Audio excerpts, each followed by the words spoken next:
إن الحمد لله نحمده ونستعينه ونستغفره ونعوذ بالله من شرور أنفسنا ومن سيئات أعمالنا من يهده الله فلا مضل له ومن يضلله فلا هادي له وأشهد أن لا إله إلا الله وحده لا شريك له وأشهد أن محمدا عبده ورسوله أما بعد فإن خير الحديث كتاب الله وخير الهدي هدي محمد صلى الله عليه وسلم وشر الأمور محدثاتها وكل محدثة بدعة وكل بدعة ضلالة وكل ضلالة في النار فأعوذ بالله السميع العليم من الشيطان الرجيم بسم الله الرحمن الرحيم يا أيها الذين آمنوا اتقوا الله حق تقاته ولا تموتن إلا وأنتم مسلمون يا أيها الناس اتقوا ربكم الذي خلقكم من نفس واحدة وخلق منها زوجها وبث منهما رجالا كثيرا ونساء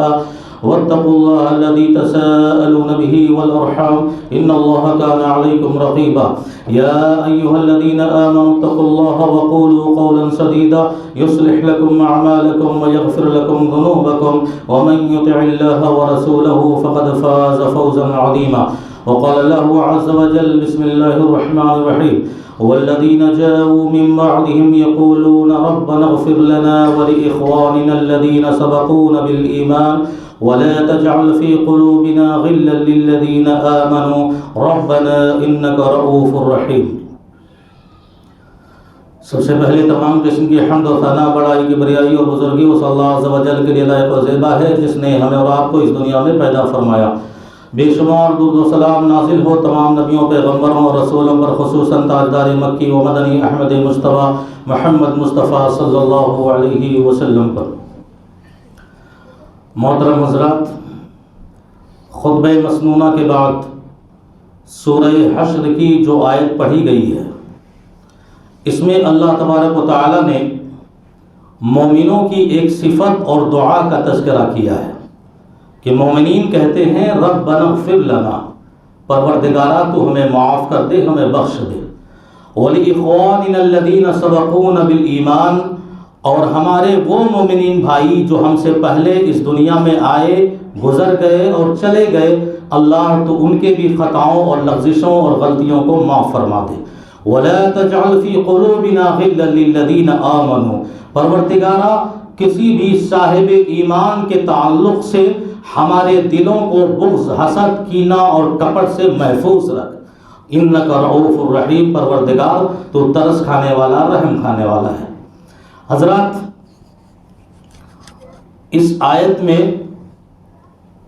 موجودہ مومنوں کے لیے جو عام نصیحت کی گئی ہے، وہیں پر اس آیت کا ایک خصوصی مطلب بھی بیان کیا گیا ہے جو اس سے پہلے کی آیت میں مذکور ہے کہ وہ انصار مدینہ جنہوں نے مکہ سے آئے ہوئے مسلمانوں کی ہر طرح سے حمایت کی تھی اور مدد کی تھی، اور وہ مکہ سے آنے والے مسلمان مہاجر جنہوں نے رب کے دین کے خاطر اپنی تمام چیزوں کی قربانیاں دے کر مدینہ چلے آئے تھے، دراصل مومنین ان کے حق میں بھی دعائیں مغفرت کرتے ہیں کہ اللہ تو انہیں بھی معاف کر دے، ان کی خطاؤں کو بھی اور ان کی غلطیوں کو بھی درگزر فرما دے۔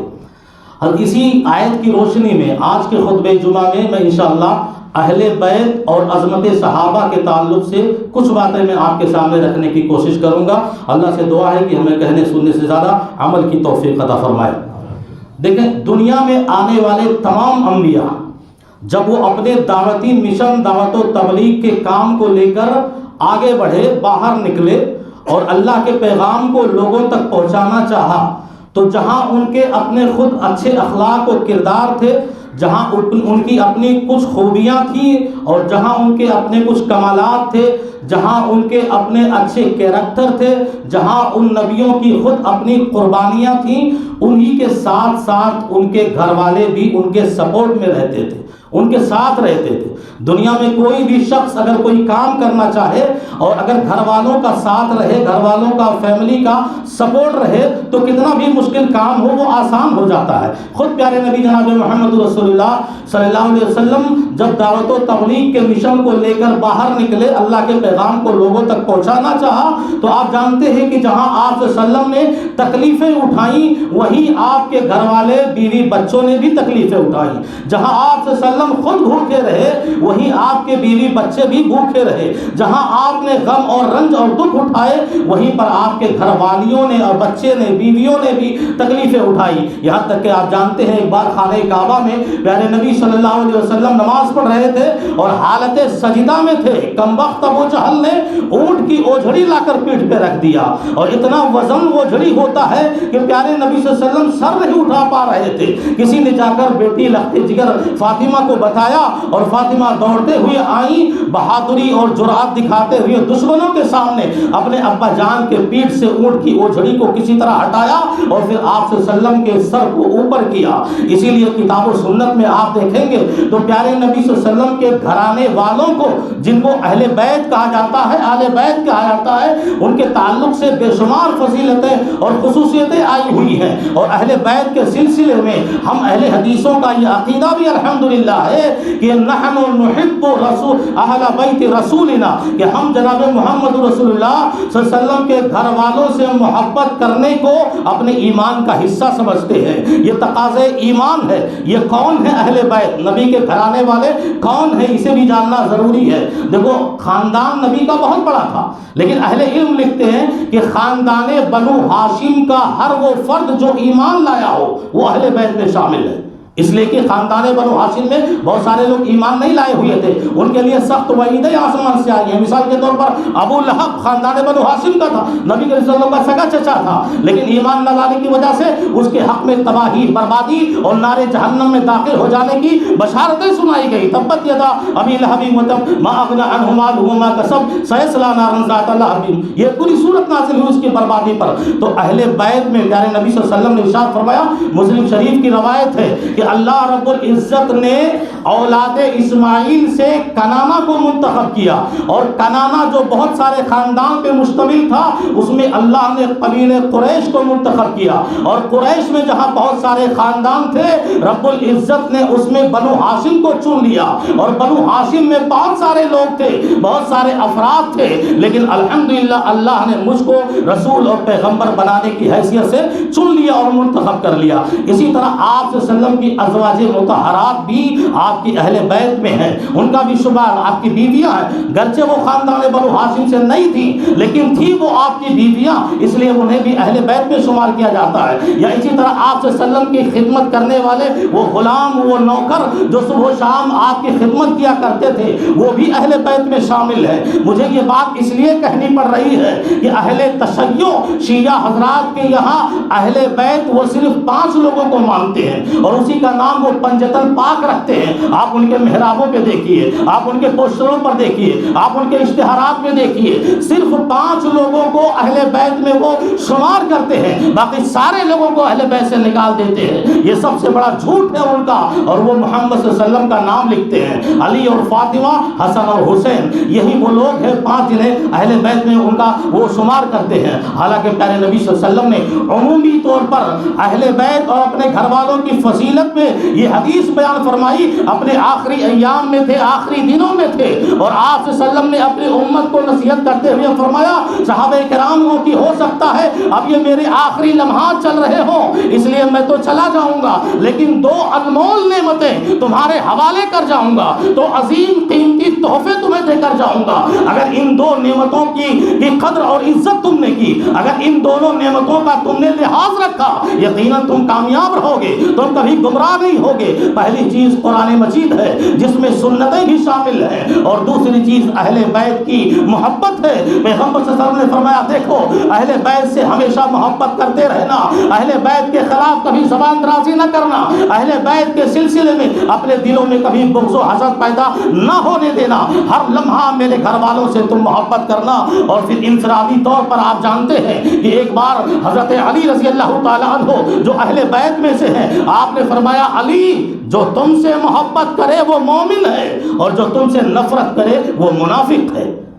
علی کے سلسلے. اسی طرح اپنی بیٹی فاطمہ کے تعلق سے آپ صلی اللہ علیہ وسلم نے ارشاد فرمایا کہ سید اہل النساء، کہ یہ تمام عورتوں کی میری بیٹی سردار ہوگی. ایک بار آپ نے یہاں تک کہہ دیا یہ صرف میری بیٹی ہی نہیں بلکہ میرے وجود کا حصہ ہے، میرے جگر کا ٹکڑا ہے، میرے جسم کا ٹکڑا ہے، اور فاطمہ کا دکھ میرا دکھ ہے، فاطمہ کا رنج میرا رنج ہے، فاطمہ کا ناراض ہونا میری ناراضگی ہے. اور اسی طرح آپ صلی اللہ علیہ وسلم نے اپنے نواسوں کے بارے میں فرمایا، حسنین کے بارے میں کہا سیدہ شباب اہل الجنہ، یہ میرے دونوں نواسے جنت میں نوجوانوں کے سردار ہوں گے. اس طرح اہل بیت کی فضیلت میں بہت ساری حدیثیں آئی ہوئی ہیں، بے شمار حدیثیں آئی ہوئی ہیں. لیکن رک کر اہل تشیع نے اہل بیت کے سلسلے میں بہت زیادہ غلو سے کام لیا، افراط سے کام لیا، سرحدوں کو انہوں نے پار کر دیا. اور شیعہ حضرات نے غلو سے اس قدر کام لیا کہ حضرت علی رضی اللہ تعالی عنہ کے سلسلے میں انہوں نے باقاعدہ یہ غلو کیا. ان کی کتابوں میں خود موجود ہے کہ جبرائیل آسمان سے اللہ کا جو وحی لے کر آ رہے تھے، ان کو جانا تھا علی کے پاس، پر بھول کر چلے گئے محمد صلی اللہ علیہ وسلم کے پاس. یہ سب سے بڑا جھوٹ بیانی ان کی کتابوں کی تاریخوں میں خود موجود ہے کہ جبریل کو آنا تھا نبوت لے کر علی کے پاس چلے گئے. ارے مجھے یہ بتاؤ، ان کی عقل پر خود اپنے ماتم منانا تھا. جبریل ایک بار تو نہیں آئے، جبریل ایک بار محمد کے پاس صلی اللہ علیہ وسلم کے پاس نہیں آئے، بلکہ 23 سالہ دور نبوت میں نہ جانے کتنی بار جبریل محمد صلی اللہ علیہ وسلم سے ملاقات کو آئے اور وہی لے کر آئے، پیغام اللہ کا لے کر آئے. کیا ہر بار جبریل بھول گئے کہ مجھے علی کے پاس جانا؟ اس طرح ایک اور غلو سے کام لیا. علی، یہ چونکہ اللہ کی ایک عظیم صفت ہے علی، تو انہوں نے کیا کہا کہ آسمان پر جو علی ہے وہ زمین پہ علی بن کر آ گیا، یعنی اللہ کا درجہ دے دیا. اور ہوا یوں، ایک بار ایسا ہی عقیدہ رکھنے والے کو حضرت علی نے آگ میں جلانے کی سزا دے دی. حالانکہ صحابہ نے اعتراض بھی کیا کہ آگ میں جلانے کی سزا اللہ کا اختیار ہے، آپ نہیں دے سکتے. لیکن حضرت علی کو اتنا غصہ آیا، اس قدر ناراض ہو گئے کہ میں ایک ادنا سا مسلمان اور ایک امیر المومنین اور اللہ کا بندہ، انہوں نے ہمیں اللہ بنا دیا، خدا بنا دیا. لہذا غصے میں انہوں نے آگ میں جلا دیا. جلتے ہوئے ان لوگوں نے اپنے بدعقیدی پر قائم رہتے ہوئے کہا علی، ابھی تک تو تھوڑا بہت شک تھا کہ تم میرے خدا ہو، ہمارے اللہ ہو، لیکن اب تو مرتے ہوئے بھی پورا یقین ہو گیا کہ آپ ہی اللہ ہو، اس لیے کہ آگ میں جلانے کا اختیار صرف اللہ کو ہے، بندے کو نہیں ہوتا. تو اس طرح انہوں نے غلو کیا، اور اسی غلو کو اختیار کرتے ہوئے صحابہ کی اہل تشیع نے تکفیر کر بیٹھی. کیا کہا انہوں نے کہ نبی کی وفات کے بعد صرف 7 صحابہ مسلمان رہے، دین پر قائم رہے، بقیہ سارے صحابہ مرتد ہو گئے. نعوذ باللہ، یہ دنیا کا سب سے بڑا جھوٹ. یہ شیعہ حضرات صرف 7 صحابہ ایمان پر قائم رہے، بقیہ سارے صحابہ مرتد ہو گئے. اور دوسرا الزام یہ کہ صحابہ خلفائے ثلاثہ ابو بکر، عمر، عثمان رضی اللہ تعالیٰ عنہ مجمعین نے اہل بیت کی خلافت چھین لی. خلیفہ بننا تھا علی کو، اور ابو بکر نے چھین لیا، عمر نے چھین لیا، عثمان نے چھین لیا. اس طرح کے نہ جانے کتنے خرافات انہوں نے اس دنیا کے اندر اور اپنے عقیدے کے اندر پیدا فرمایا. دیکھو صحابہ کے حوالے سے بھی جو عظمت صحابہ کا مسئلہ ہے، ان کے حوالے سے بھی ہم اہل حدیثوں کا اور اہل توحید کا یہ عقیدہ ہے کہ صحابہ کی جماعت ایک مقدس گروہ ہے، ایک مقدس گروہ ہے. جیسے ہم محبت اہل بیت اور نبی کے گھرانے والوں سے کرتے ہیں، ایسے ہی محبت ہم صحابہ سے بھی کرتے ہیں. اور ہمارا یہ عقیدہ ہے جو صحابہ کو نہ مانے وہ ایمان سے خارج ہے، جو صحابہ کو کافر کہہ دے اس کا ایمان اور اس کا دعوے دین سب کو جھوٹا ہے. اس لیے کہ یہ وہ عظیم جماعت ہے جس کے بارے میں اللہ رب العزت نے تمہیں اور ہمیں آپ کو ہدایت کا معیار بنایا ہے، کہ ہدایت کا سرچشمہ بنایا ہے. فرمایا فَإِنْ آمَنُوا بِمِثْلِ مَا آمَنْتُمْ بِهِ فَقَدِ اهْتَدَوْا، کہ لوگوں اگر کامیاب ہونا چاہتے ہو، ہدایت یافتہ ہونا چاہتے ہو، جنت کی ضمانت چاہتے ہو، تو میرے نبی کی جماعت صحابہ کی پیروی کرو اور ان کی طرح ایمان لاؤ، ان کی طرح اسلام قبول کرو. ذرا دیکھو ایک اور حدیث میں جناب محمد رسول اللہ صلی اللہ علیہ وسلم نے ارشاد فرمایا میری امت کے 73 سے زیادہ فرقے ہوں گے اور سارے فرقے گمراہ ہو جائیں گے، سارے فرقے دوزخی ہوں گے، صرف ایک فرقہ ہوگا جو حق پر قیامت تک قائم رہے گا، اور ایک ہی فرقہ ہوگا جو جنت میں داخل ہوگا. پیغمبر صلی اللہ علیہ وسلم نے اسی حدیث میں تشریح کرتے ہوئے فرمایا کہ وہ جنتی فرقہ کون ہوگا، وہ ناجیہ منصورہ فرقہ کون ہوگا. انا وعلیہ اصحابی، جس پر میں قائم ہوں، جس دین پر میں ہوں، جس منہج پر میں ہوں، جس طور طریقے پر میں ہوں، اور میرے صحابہ ہیں۔ دیکھو پیارے نبی صلی اللہ علیہ وسلم نے فرمایا جس دین پر میں، یعنی نبی کا دین صحابہ کا دین، نبی کا منہج صحابہ کا منہج، نبی کا طور طریقہ صحابہ کا طور طریقہ، اور پیغمبر صلی اللہ علیہ وسلم نے یہ عظمت اس جماعت کی بیان فرمائی کہ میرے صحابہ جس دین پر قائم ہوں یہی جنتی فرقے کی پہچان ہے۔ یہ اسی طرح آپ صلی اللہ علیہ وسلم نے جگہ اور فرمایا لا تسبوا اصحابی، خبردار ہو جاؤ میرے صحابہ کے تعلق سے زبان درازی کرنے کی جرأت نہ کرو، میرے صحابہ کے خلاف دل میں حسد بغض کینہ کبر نہ رکھو، میرے ایک ادنا صحابی کو بھی اپنی زبان سے گالی گلوچ مت دو۔ کیوں؟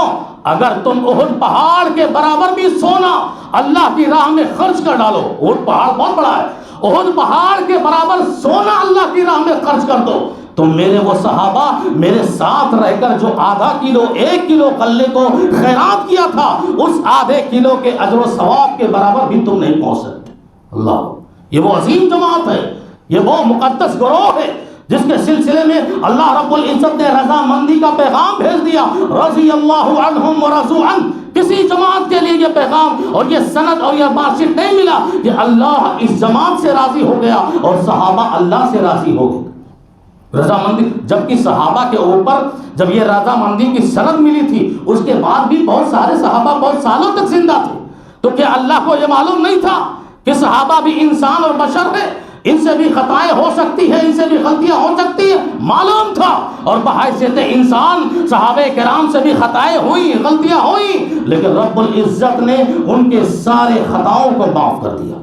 وہ معاف عنہ ہے، اللہ نے ان کی ساری غلطیوں کو معاف کر دیا۔ ایک مشرک ہے اور اپنے ساتھیوں کے بیچ یہ بیان دے رہا ہے کہ میں دنیا کے اندر بہت سارے بادشاہوں کے دربار میں گیا، رعایا کو دیکھا، بادشاہ کی عزت کو دیکھا، بہت کچھ دیکھا، لیکن ایک بار اتفاق ہی ہوا کہ میں محمد صلی اللہ علیہ وسلم کے دربار میں پہنچ گیا اور میں نے دیکھا کہ محمد صلی اللہ علیہ وسلم وضو بنا رہے ہیں، تو وضو کا جو پانی ہے وہ زمین پہ ان کے ساتھی گرنے نہیں دیتے، یہاں تک کہ اگر محمد صلی اللہ علیہ وسلم گھار کر تھوکتے ہیں تو ان کے جانثار ساتھی اپنے ہاتھوں پر وہ تھوک لے کے بطور تبرک اپنے بدن پہ مسل لیتے ہیں۔ وہ کہتا ہے کہ ایسے نبی اور ایسے مذہبی رہنما کو ایسی جماعت اور ایسے ساتھی مل جائے تو پھر ان سے جیت حاصل کرنے کی کوئی گنجائش ہی نہیں ہے، کوئی مقابلہ ان سے نہیں کر سکتا۔ وہ عظیم صحابہ کی جماعت ہے، وہ عظیم صحابہ جو اپنے پیغمبر سے اس طرح محبت کرنے والے، انہی صحابہ کی تکفیر کر رہے ہیں یہ شیعہ حضرات۔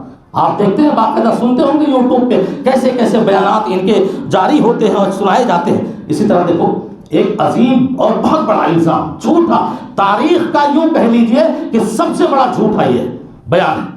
وہ کیا بولتے ہیں کہ ابو بکر نے علی سے خلافت چھینی اس لیے کہ وہ اہل بیت کے تھے، حق علی کا تھا۔ اس طرح کا بیان دے کے وہ ابو بکر کو طعن و تشریح کرتے ہیں، ابو بکر کو گالیاں تک دیتے ہیں، ابو بکر کو رضی اللہ تعالیٰ عنہ کو برا بھلا کہتے ہیں۔ کون ابو بکر؟ ان کی شخصیت کو کوئی جانا ہے؟ ان کی شخصیت کو پہچانے نہیں؟ حالانکہ اسلاف کا بیان ہے کہ وہ اپنے بچوں کو جیسے قرآن کی صورتیں پڑھاتے تھے، یاد کراتے تھے، ایسے ہی صحابہ کرام کے ناموں کو ان کے سامنے بیان کر کے ان کی تاریخ اور ان کی سیرت کو بیان کرتے تھے۔ اور آپ کو ضرورت ہے، کون ابو بکر؟ کہ آخری لمحے پیغمبر صلی اللہ علیہ وسلم نے ارشاد فرمایا تھا کہ میری امت کا جو بھی فرد میرے لیے قربانیاں دیا ہے میں ساری امت کے ہر ایک فرد کا حق ادا کر چکا ہوں، لیکن میرا ایک ایسا ساتھی ابھی باقی ہے جس کی قربانی کا حق میں اس دنیا میں ادا نہیں کر سکتا، یہ حق اللہ خود ادا کرے گا۔ وہ عظیم جو ہے صحابہ ابو بکر، اور ان کے خلاف کے خلافت چھین لی۔ اچھا چھینی تو کیسے؟ ذرا دیکھو سیرت کا وہ آخری لمحے کا واقعہ کہ پیارے نبی صلی اللہ علیہ وسلم جب تک طاقت تھی بدن میں مصلی پہ آ کے نماز پڑھاتے تھے مسجد نبوی میں، لیکن جب آپ کمزور ہو گئے، آپ لاغر ہو گئے، آپ کے بدن میں حرکت لانے کی طاقت نہ رہی، آپ اٹھ کے نہیں آ سکے، یہاں تک کہ حضرت بلال رضی اللہ تعالیٰ کو دروازے پہ جا کے کہہ رہے ہیں الصلاۃ الصلاۃ، آقا نماز میں جماعت کا وقت ہو گیا، آپ کا انتظار ہے۔ امامت کے لیے سارے صحابہ آپ کے دروازے کی جانب ٹکٹکی باندھ کر دیکھ رہے ہیں. اللہ کے نبی صلی اللہ علیہ وسلم نے بڑی ہمت کی پر اٹھ نہ سکے, کمزوری کا عالم تھا. پھر لسان نبوت سے یہ حکم صادر ہوا, پیغمبر کی زبان سے یہ فرمان جاری ہوا, مرو ابا بکر فلیصلی بالناس, عائشہ کہو لوگوں کو کہ ابو بکر لوگوں کو نماز پڑھائے. اب یہاں سوچو, پیغمبر کی زبان سے نکلا ہوا فرمان ہے. لڑنا ہے تو جاؤ پیغمبر سے لڑو, اعتراض کرنا ہے تو جاؤ جو ہے محمد صلی اللہ علیہ وسلم پہ اعتراض کرو, مومن نہیں رہو گے. ابو بکر پر کیسا اعتراض؟ یہاں تو خلافت پیغمبر صلی اللہ علیہ وسلم خود فرما رہے ہیں, ابو بکر کو حکم دو نماز پڑھائیں. کیسے؟ اس جماعت صحابہ میں اہل بیت کے لوگ بھی موجود تھے. علی موجود تھے, حسن موجود تھے, حسین موجود تھے, حضرت عبداللہ ابن عباس رضی اللہ عنہم مجمعین سب موجود تھے. لیکن پیغمبر نے امامت کے لیے مصلی پر اپنے خاندان اور گھر میں کسی کو آگے نہیں بڑھایا, بلکہ ابو بکر کو حکم دیا جاؤ لوگوں کو نماز پڑھاؤ. دراصل یہ اشارہ تھا کہ آج کے بعد اور میری وفات کے بعد اس امت کا اگر کوئی خلیفہ بننے کا حق رکھتا ہے تو وہ ابو بکر صدیق رضی اللہ تعالی عنہ ہیں. اسی لیے ابو بکر کو مصلی پر آگے بڑھایا اور خود تھوڑی دیر کے بعد اللہ کے نبی مسجد نبوی میں گئے اور جھانک کر دیکھا علی پیچھے نماز پڑھ رہے ہیں, حسن پیچھے نماز پڑھ رہے ہیں, ابن عباس پیچھے نماز پڑھ رہے ہیں, سارے اہل بیت پیچھے نماز پڑھ رہے ہیں, پر کسی نے کوئی اعتراض نہیں کیا, کسی نے کوئی جھگڑا نہیں کیا. سبوں نے ابو بکر کو امام تسلیم کیا. پھر کون ہوتے ہو, تمہاری مجال کیا ہے کہ تم کہو ابو بکر کو, ابو بکر نے خلافت چھین لی علی سے, خلافت تو انہیں اللہ کے نبی نے خود عطا فرمائی. یہ ان کا جواب ہے میرے بھائی. اسی طرح عمر رضی اللہ تعالیٰ, یہ شیعہ جو حضرات ہیں رافضی اہل تشیع, اگر سب سے زیادہ کسی سے جلتے ہیں تو عمر فاروق رضی اللہ تعالیٰ عنہ سے جلتے ہیں, روتے کھڑے ہو جاتے ہیں ان کا نام سن. سب سے زیادہ بغض اور حسد, اپنے دلوں میں کینہ کپڑ رکھتے ہیں یہ شیعہ حضرات حضرت عمر بن خطاب رضی اللہ تعالیٰ عنہ کے سلسلے میں رکھتے ہیں. یہ کون ہے عمر, جن کے بارے میں پیغمبر صلی اللہ علیہ وسلم نے ارشاد فرمایا کہ اگر نبوت کا سلسلہ جاری ہوتا تو میرے بعد اس امت کا نبی حضرت عمر ابن فاروق رضی اللہ تعالیٰ عنہ ہوتے, عمر خطاب ہوتے. اگر نبوت کا سلسلہ جاری ہوتا تو دنیا میں نبی بن کر وہ آتے, اور عمر جن کے رائے اور مشوروں پر جبریل کئی مرتبہ وہی لے کر نازل ہو گئے, آسمان سے وہی نازل ہو گئی, وہ عمر ابن خطاب رضی اللہ تعالیٰ عنہ. آپ جانتے ہیں ایک شیعہ عالم فیس بک پہ باقاعدہ وائرل ہوا, شیعہ عالم نے لکھا کہ میں کئی بار حج کو خانہ کعبہ گیا, لیکن وہاں جو باب عمر ہے, عمر کا دروازہ ہے, میں اس راہ سے کبھی نہیں گزرا. اتنا بغض, اتنا حسد, اتنا کینہ, اتنا کپٹ, اتنا جلن کہ باب عمر سے میں کبھی نہ گزرا. تو اسی فیس بک کے نیچے ایک اہل حدیث اور سلفی عالم نے باقاعدہ کمنٹ کیا کہ ہم قربان جائے عمر تیری صداقت پر, ہم قربان جائے عمر تیری خلافت پر, ہم قربان جائے عمر تیری شجاعت پر, ہم قربان جائے عمر تیری بہادری پر, کہ جب تو دنیا میں زندہ تھا مارے خوف سے شیطان تیرا راستہ چھوڑ دیتا تھا, اور آج مرنے کے بعد بھی کوئی شیطان تیرے دروازے سے گزرنے کی جرأت اور ہمت نہیں کرتا. یہ عمر بن خطاب رضی اللہ تعالیٰ خلافت چھینا. یا اسی طرح ان کا سب سے بڑا جھوٹا الزام اور سب سے تاریخ کا سب سے کذب بیانی اہل شیعہ نے جو کیا, جو صحابہ اور اہل بیت کے درمیان دشمنی تھی, یہ الزام لگایا ہے. باقاعدہ دیکھو ان کا بیان آتا ہے کہ صحابہ کی جو جماعت تھی اور جو اہل بیت تھے, ان دونوں میں نفرتیں تھیں, دشمنیاں تھیں, ان دونوں میں جلن تھی, یہ دونوں ایک دوسرے سے بات نہیں کرتے تھے. حالانکہ تاریخ میں کہیں ایسا اور حدیثوں میں کہیں آپ کو ایسا واقعہ نہیں ملے گا جہاں اہل بیت نے صحابہ, انسان ہے, بشریت کے اعتبار سے اگر کسی مسئلے میں اختلاف ہو گیا تو ہم اس کو دل کا بغض نہیں کہیں گے, یہ تو ہر گھر میں ہوتا, باپ بیٹوں میں اختلاف ہو جاتا ہے کسی مسئلے کو لے کر. تو بشریت کے تقاضے پر اگر کسی مسئلے میں اختلاف ہو گیا تو ہم اسے دشمنی کا نام نہیں دے سکتے, ہم اس کو حسد اور بغض اور جلن کا نام نہیں دے سکتے. یہ تاریخ گواہ ہے کہ اہل بیت نے ہمیشہ صحابہ کی تعظیم کی ہے, اور صحابہ نے ہمیشہ اہل بیت اور نبی کے گھرانے والوں کی عزت و تکریم کی ہے. محمد ابن الحنفیہ نام لیتے ہیں باقاعدہ چلا چلا کر اسٹیجوں پر. یہ کون ہے معلوم ہے؟ اہل بیت اور حضرت علی رضی اللہ تعالیٰ عنہ کے فرزند ہیں, بیٹے ہیں. محمد ابن الحنفیہ ایک بار خود اپنے والد علی سے سوال کرتے ہیں, من خیر بعد رسول اللہ, ابو جان یہ بتاؤ کہ رسول کے بعد سب سے افضل آدمی کون ہے, سب سے بہتر انسان کون ہے؟ حضرت علی نے جواب دیا ابو بکر. قربان جائے علی کی صداقت پر. اہل بیت ہیں اور صحابہ کا نام لے کر کہہ رہے ہیں کہ دنیا میں رسول کے بعد سب سے بہتر انسان ابو بکر ہے. اور پھر محمد بن الحنفیہ نے پوچھا ثم من، اے ابو جان اس کے بعد کون بہتر ہے؟ علی نے کہا عمر. عمر. محمد بن الحنفیہ کہتے ہیں میں نے اس سے آگے کچھ پوچھا نہیں، میں نے ڈائریکٹ یہ کہہ دیا ابو جان عمر کے بعد تو آپ ہی کا درجہ ہوگا، آپ ہی بہتر ہوں گے. تو حضرت علی رضی اللہ تعالیٰ عنہ نے کہا نہیں، میں ایک ادنا مسلمان ہوں اور میں ایک ادنا صحابی ہوں. یہ کہہ کر اپنی تواضع اور خاکساری کا ثبوت دیا اور صحابہ کی عظمت کا اقرار کیا. جس علی کے نام پر تم نے پورا دین قائم کر کے رکھا ہے، جس علی کو تم جو ہے خدا اور اللہ بنا رکھے ہو، جس علی کے نام پر تم صحابہ کی تکفیر کر رہے ہو، وہ علی اپنی زبان سے خود صحابہ کی عظمت کا اقرار کر رہے ہیں، اعتراف کر رہے ہیں. تو اہل بیت اور صحابہ میں دشمنی کہاں ہوئی؟ اسی طرح آپ دیکھو ایک مرتبہ حضرت زید ابن ثابت رضی اللہ تعالیٰ مشہور صحابی رسول نے ایک بار اونٹ پر سوار چلے آ رہے تھے.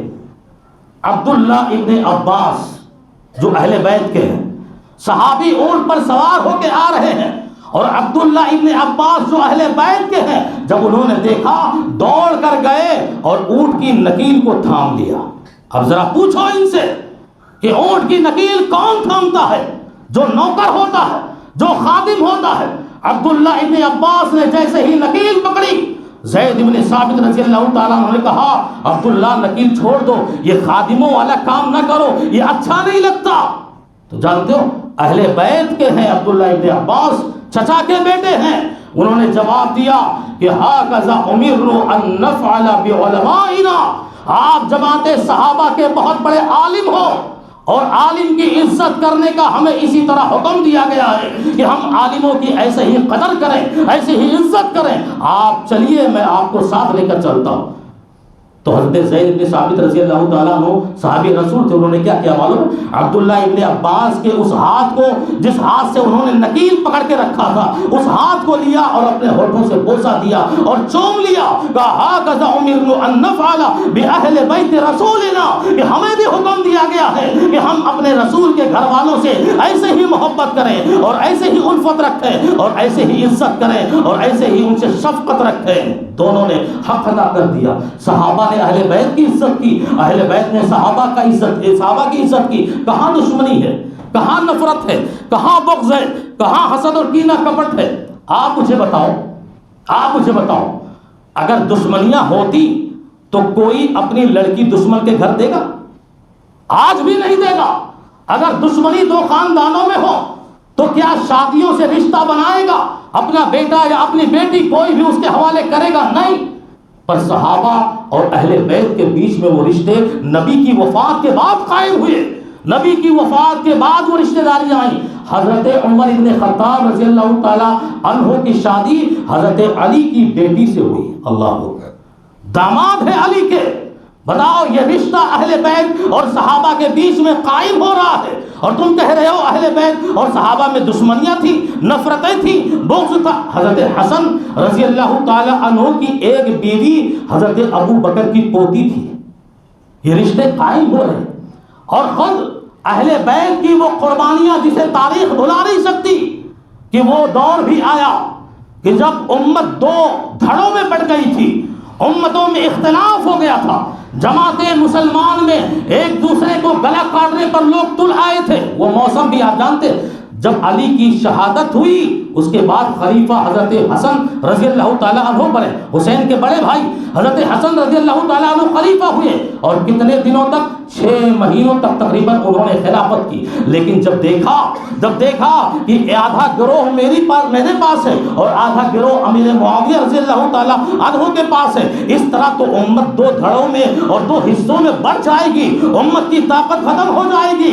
حضرت حسن رضی اللہ تعالیٰ عنہ نے یہ فیصلہ کیا کہ امت ایک ہوگی تب جب میں خلافت چھوڑوں گا، امت ایک ہوگی تب جب میں اس عہدے سے برطرف ہو جاؤں گا. اور پھر امیر معاویہ کو بلایا اور اپنی خلافت امیر معاویہ کے ہاتھ میں سونپ دی. کون تھے امیر معاویہ؟ یہ اللہ کے رسول کے عظیم صحابہ تھے اور یہ اہل بیت ہیں. حسن نے اپنی خلافت امیر معاویہ کو امانت دار سمجھتے ہوئے سونپ دی اور پیارے نبی صلی اللہ علیہ وسلم کی وہ پیشین گوئی بھی پوری ہوئی کہ میرا یہ نواسا دو لڑنے والے گروہوں کے بیچ میں صلح کرائے گا. اور وہ دن آیا کہ حضرت حسن نے صلح کیا اور اپنی خلافت امیر معاویہ کے ہاتھ میں کیوں دی؟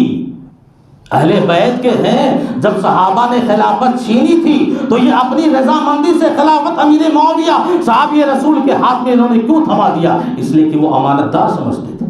اس لیے ضرورت ہے میرے بھائیوں اور دوستوں کہ اہل تشیع کے جو بیانات آتے ہیں، اکثر ہمارے نوجوان 2 منٹ کا وقت لوں گا، اکثر ہمارے نوجوان موبائل فون تو ہر ہاتھ میں ہے، وہ فیس بک پہ یوٹیوب پہ بہت سارے شیعہ حضرات اور انہی کے افکار و خیالات اور نظریات اور سوچ کو لے کے آج ہمارے سنی بھائیوں میں بھی بہت ساری بدعتیں اور خرافات اور غلط عقیدے رائج ہوئے ہیں اور وہ اس کو پھیلا رہے ہیں، اشاعت کر رہے ہیں. ہمارے سنی بھائی بھی یہ نہیں سمجھ پا رہے کہ اس کے پیچھے سب کا سب یہ شیعوں کا ہاتھ ہے، یہ اہل تشیع کا ہاتھ ہے جو شیعان علی کا دم بھرتے ہیں، علی سے محبت کا دم بھرتے ہیں اور ایک طرف صحابہ کی تکفیر کرتے ہیں، ایک طرف صحابہ کو گالیاں دیتے ہیں، ایک طرف عائشہ ام المومنین جو ہماری اور آپ کی اور سارے مسلمانوں کی اماں ہے، اس عائشہ کو یہ لوگ گالیاں دیتے ہیں. ایسے شیعہ حضرات کے عقائد و نظریات اپنے گروہ میں یہ سنی لا رہے ہیں. ضرورت ہے ہمارے نوجوان بھی سنتے ہیں اور وہ عقیدہ سنتے سنتے وہ اس طرح بیان کرتے ہیں کہ ہمارے نوجوانوں کے دماغ میں بھی فطور آ جاتا ہے. ہاں شیعہ خطیب جو کہہ رہا ہے، شیعہ بیان جو دے رہا ہے، واقعی یہ تو صحیح ہے. صحابہ اہل بیت میں جھگڑے ہوئے، جنگ جمل جنگ صفین واقع ہوا، ہاں ہوا، یہ انسانیت اور بشریت کا تقاضا تھا. غلطیاں خطائیں سب سے ہونی ہے. وہ تو کہتے ہیں ہمارے 12 امام جس کو مانتے ہیں سارے معصوم ہیں، انبیاء کے علاوہ دنیا میں کوئی کتنی بڑی ہستی کا مالک کیوں نہ ہو وہ معصوم نہیں ہو سکتا. اس سے خطائیں ہونی ہے، اس سے غلطی ہونی ہے. اس لیے یہ نظریہ اپنے دماغ سے ہٹا دو کہ صحابہ سے غلطی نہیں ہوتی، اہل بیت سے غلطی نہیں ہوتی، انسانوں سے غلطی نہیں ہوتی. غلطی سب سے ہوتی ہے سوائے انبیاء کی جماعت کے. اس لیے وہ ان کا یہ عقیدہ ویسے بھی جھوٹا ہے کہ ہمارے 12 امام سب کے سب معصوم ہیں، ان کی کوئی غلطی نہیں، وہ بخشوائے ہوئی ہے. ویسے بھی ان کا یہ عقیدہ جھوٹا ہے. ان کے بیان سن کر ذرا اب آپ اپنے آپ کو سنبھالیں اور اہل حدیث اور اہل توحید کے عقیدے کو سمجھنے کی کوشش. افسوس تو یہ ہوتا واقعی کہ ہم جتنا دوسروں کا بیان سنتے ہیں اپنوں کا بیان نہیں سننے پہ تیار. یوٹیوب پہ سلفی علماء جو خطاب کرتے ہیں، اہل توحید اور اہل حدیثوں کے علماء جو بیان دیتے ہیں، اس بیان کو یہ سننے پہ راضی نہیں. فیس بک پہ کہیں کلپ بنا کے شیعہ خطیب کی تقریر ڈال دی، اس کو ہمارا بھائی سن رہا ہے. کوئی سنی جو بد عقیدہ ہے، کوئی بریلوی جو بد عقیدہ ہے، جو ہمیں اور آپ کو دین کی راہ سے گمراہ کر رہا ہے، ہم اس کا بیان سن رہے ہیں. سلفی علماء کا بیان سنو. یوٹیوب پہ بہت ساری تقریریں ہمارے اہل حدیث علماء کی آتی ہیں. انشاءاللہ آپ کربلا کے واقعے سے بھی واقف ہو جائیں گے اور اہل تشیع کے لگائے ہوئے بہتان اور جھوٹے الزام جو صحابہ کے تعلق سے لگائے گئے ہیں وہ سب کی معلومات انشاءاللہ آپ کو ہو جائے گی. یہ جمعہ کا خطبہ ہے، تفصیلی بیان ہونا چاہیے تھا، لیکن اس سے بھی انشاءاللہ آپ اگر دماغ پر زور دے کے دوبارہ اگر یوٹیوب پر یہی تقریر سنیں گے تو انشاءاللہ آپ کے ذہن میں اگر کوئی نیا مسئلہ پیدا ہوگا تو آپ اس عالم سے پوچھیں گے کہ ہاں ہم کو یہ بات سمجھ میں نہیں آ رہی ہے، اس کو آپ ذرا تفصیل سے سمجھائیے. ایسے بھی حالات پیدا ہوتے ہیں اور ہونا چاہیے. اسی طرح یہ محرم کا مہینہ چل رہا ہے جس کی وجہ سے میں نے اس عنوان کو اور اس موضوع کو منتخب کیا ہے کہ ان 10 دنوں کے اندر شیعہ نہ جانے کتنی گالیاں دیں گے، نہ جانے کتنا برا بھلا کہیں گے. اس لیے صحابہ کی عظمت کو سمجھنا ہر مومن کے لیے ضروری ہے، ہمارے اور آپ کے لیے ضروری ہے. اور اہل بیت سے محبت کرنا یہ تقاضے ایمان ہے، عین تقاضے ایمان ہے. اسی لیے میرے بھائی اور دوستوں آنے والے جمعے میں اس تعلق سے کچھ اور باتیں ہوں گی، لیکن اس سے پہلے آپ کو یہ بتاؤں کہ 9 اور 10 محرم کی 9 اور 10 تاریخ کو آپ روزہ رکھنے کی کوشش کیجئے اور رکھیے. اس لیے کہ اس روزے پر اللہ کے نبی نے 1 سال گزرے ہوئے گناہوں کا کفارہ رکھا ہے. اس لیے اللہ سے دعا ہے کہ الہ العالمین ہمیں اور آپ کو اس مہینے کی عظمت اور روزہ رکھنے کی توفیق عطا فرمائے.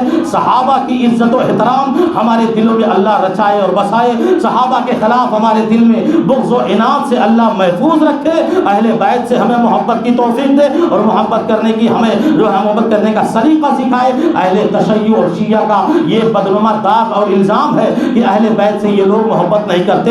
ہم اہل بیت سے بہت ہی محبت کرتے ہیں، ہم صحابہ سے بھی محبت کرتے ہیں، لیکن وہ سرحد جو نبی نے بتلائی ہے ہم اس محبت کے دائرے میں رہتے ہیں، غلو اور افراط نہیں کرتے، تفریط نہیں کرتے۔ اللہ ہم سب کو دین کی اہم تعلیمات کو سمجھنے اور اس پر عمل کرنے کی توفیق عطا فرمائے۔ وآخر دعوانا الحمدللہ رب العالمین۔ بارک اللہ لنا ولکم فی القرآن ونفعنی وإیاکم بالآیات والذکر الحکیم، انہ تعالی جواد کریم ملک بر رؤوف رحیم۔